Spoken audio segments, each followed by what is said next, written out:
तर शेतकरी मित्रांनो, प्रकाश कामनकर हवामान अंदाज या फेसबुक ग्रुपला एक पोस्ट आहे की गारपिटीची संभावना आहे, असे काही व्हिडिओ माहिती त्यांच्यापर्यंत पोहोचवत आहे शेतकऱ्यांपर्यंत.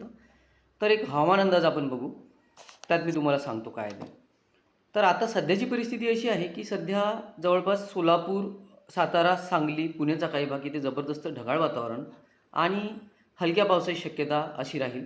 विदर्भात सुद्धा जबरदस्त ढगाळ वातावरण, परंतु पावसाची कोणतीही परिस्थिती आज म्हणजेच आज 7/12/2024 रोजी बनत नाही आहे. परंतु उद्या म्हणजे 8 तारखेला विदर्भातही काही ठिकाणी जसं की गडचिरोली, चंद्रपूर, यवतमाळचा काही भाग, त्यानंतर मराठवाड्यात नांदेड, लातूर, धाराशिव, तसेच उस्मानाबाद म्हणजे धाराशिव, सोलापूर, सांगली, कोल्हापूर या भागातही ढगाळ वातावरण राहील आणि पावसाची परिस्थिती थोडीफार राहील विदर्भात सुद्धा.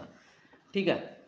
त्यानंतर 9 तारीख आपल्याला जवळपास क्लिअर वातावरण पाहायला मिळेल. फक्त विदर्भात आपल्याला गडचिरोली, चंद्रपूर, यवतमाळचा अगदी थोडा भाग जो चंद्रपूरला लागून आहे या भागात ढगाळ वातावरण आणि हलक्या पावसाची शक्यता अशी परिस्थिती एकंदरीत राहील. त्यानंतर पुढे 10 तारखेला महाराष्ट्रात कुठेच आपल्याला ढगाळ वातावरण फार जास्त प्रमाणात दिसणार नाही. हा भाग सोडून त्यात लातूर, सोलापूर, सातारा, सांगली, कोल्हापूर, सिंधुदुर्ग, रत्नागिरी या भागात ढगाळ वातावरण राहील जबरदस्त आणि काही ठिकाणी थोडाफार पावसाची शक्यता, अगदी म्हणजे जास्त ढगाळ वातावरण आहे त्यामुळे काही थेंब पावसाची शक्यता अशी राहील. परंतु बाकी ठिकाणी हलक्या स्वरूपाचं ढगाळ वातावरण, परंतु संपूर्ण महाराष्ट्रात तिथून पावसाची परिस्थिती नाही.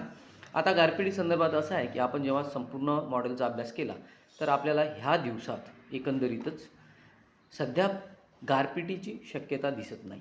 ठीक आहे. काही प्रश्न असतील तर कमेंट करा. धन्यवाद.